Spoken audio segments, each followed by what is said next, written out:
Hi and welcome to GRVO TV, G's Reviews, Views and Opinions. This is why I've chosen to stick with the Panasonic G80 or G85, depending on where you live in the world, over specifically the Panasonic GH5, but also things like the Fuji X-T2 and the Sony A9 new cameras that have come out. So I just wanted to give you some of my thoughts. I know there's better quality items out there. I know you can get better image quality. I've heard it all before. You know, I've been called a fanboy Panasonic. I'm not a Panasonic fanboy. I just like this camera. I use Sony cameras. I've got a Sony camera here. I'm not against Canon, Nikon, Sony, Fuji, Olympus, any of those. I just use what's right for me. If you want to use something that's right for you, that's fine. And if you want to put your opinions across, then make your own videos. That's up to you. So this is really about why I've chose this system, why I'm sticking to this system, and why I'm not looking at other systems. And I'll give you some examples of why that is. Again, I'm not knocking other systems. I've tried pretty much everything. I've used Pentax, Sony, Olympus, Nikon, Canon, Fuji, Panasonic. I think that's pretty much it. I think I use pretty much everything there is, and this is what I've stuck to. So if, for instance, Nikon came out with this is funny, wouldn't it be lovely if Nikon came out with an APS-C censored mirrorless camera, like Canon have done with their M5, with a dedicated run of compact lenses specifically for the compact system, with their sort of legendary quality glass and things. You know, wouldn't that be a winner? Why do they keep banging out these D3100s, D3200s, D3300s, D5100s, D5200s, D5300s? Why do they just keep doing that? I don't understand. They're missing the point, aren't they? Figures show everywhere that these companies are failing big time. Canon have sort of switched onto it, but Nikon are just like, what are you doing? Anyway, and I love Nikon. Anyway, what was I saying? What was this video about? Yes, that was it. Right, I'm just going to go through. I did some research. Dun dun dun. And it's only because these cameras have come out, and you know, this is just of interest to me, because I get people commenting and saying you should get this and you should get that, and you get better images with a Sony A9. Okay, Sony A9. Actually, first of all, I'll tell you what this costs. This with my 3-lens setup. So with that lens, my fantastic 45-150, which is a cheap as chips lens. It's I can get it brand new for 180 quid, but about 100 quid second hand. Fantastic lens. And the Olympus 45-1.8, again, stunning lens, cheap. So that's my kit. That costs brand new today, if you bought that today, with the Mark II 12-35 lens, which is actually the most expensive bit, £880, £1,800 this costs. Obviously, if you went for the Mark I lens, you'd probably knock about 300 quid off that. So I reckon you could get this for about £1,500, brand new, if you could find one of those 12-35 lenses, the Mark Is. But yeah, between 1,500 and 1,800 quid for that kit, and that's fine. The body itself is only £580. Let's go for the Sony A9. Currently in the UK, and this is today, June 2017, if you bought the Sony A9 with a 24-70, an 85mm portrait lens, so I'm doing the same lenses, these are the lenses that I would choose, and a 70-300. Now I'm not sure about that 70-300 of the quality. It's not a lens I've ever looked at or used, but I think that would be okay, and that would cover my 3-lens setup that I would want. The total price for those items would come to £8,700. Now obviously £4,500 of that is the body. So when you tell me that the Sony A9 is a better camera than the one I'm using, 8,700 compared to 1,800. Is it that much better? It may be, I don't know. But would I be ever prepared to pay that money for a camera system? Absolutely not. So that's that one out the window. The cheaper Sonys, the A7, you're still racking up sort of £4,500. Even the A6500, it's an expensive system to get into. As I say, the G80, 1,800 quid. XT2, which is a system I've looked at closely. I've tried some Fuji cameras. I had mixed feelings about the Fuji.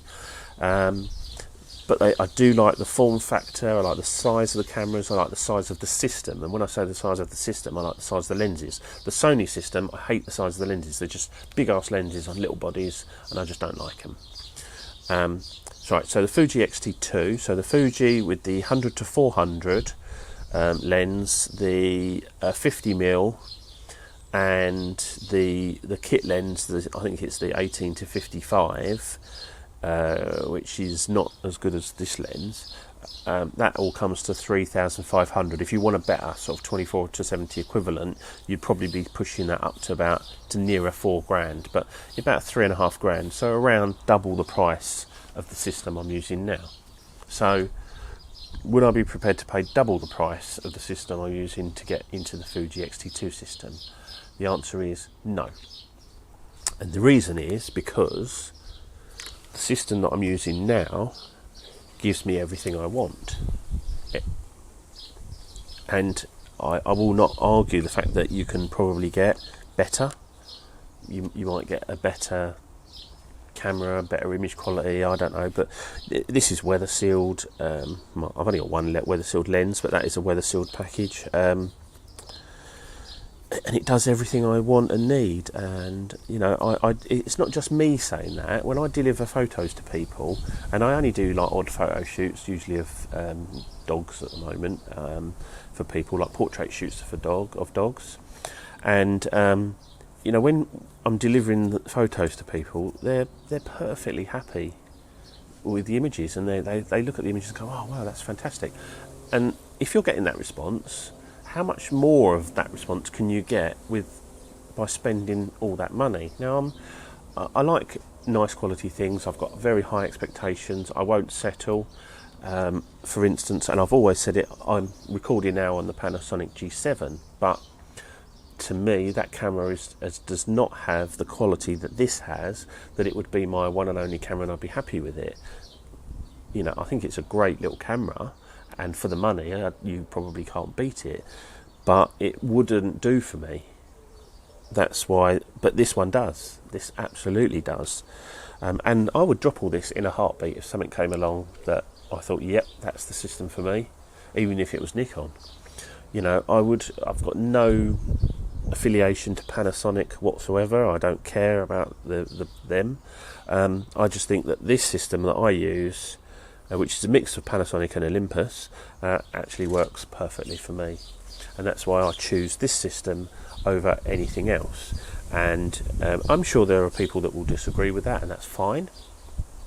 And there's always the argument of low light performance and shallow depth of field issues, and I'm not being funny. If you can't get shallow depth of field with this kit, then you're doing something wrong, because it's not difficult. You don't have to be a fantastic photographer.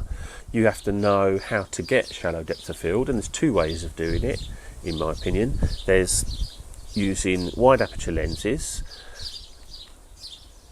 or use compression. So use a 300mm lens and compress your background that way.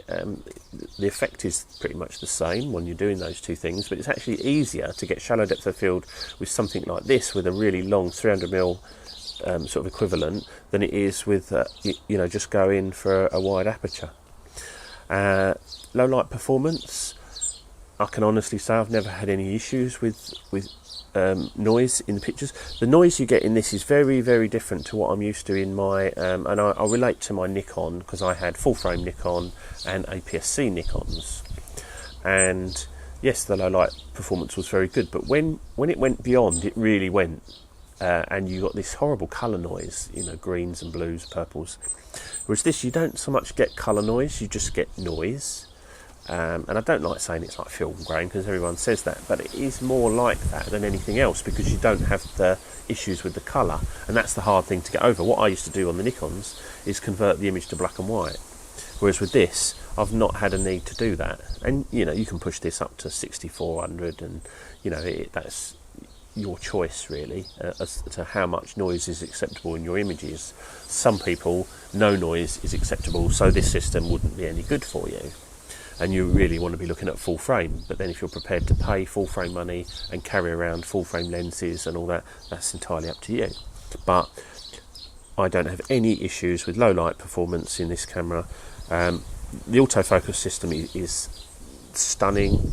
Single autofocus point to point is instantaneous, and the continuous autofocus is great. Obviously one of the cameras I've looked at is the GH5. I've had the GH4 and the GH3, and the GH5 sort of interests me. It's got some nice features, but from what I've seen, the continuous autofocus doesn't work as good as this one, and it's too complicated. And the only things I would really like in this camera would be dual card slots, would be nice. What else? And I'd have preferred it to have had the 20 megapixel sensor. That's all. But other than that, I'm perfectly happy with this system. So that's why. So yeah, any comments greatly appreciated. If you've got any questions about why I've chosen this system, that's fine. As I say, I'm not looking for people to suggest other systems to me and tell me what's good out there. I've looked at pretty much everything there is. And there you go. So this is GRVO TV on a very windy UK day in June 2017, and I'll see you soon. Bye.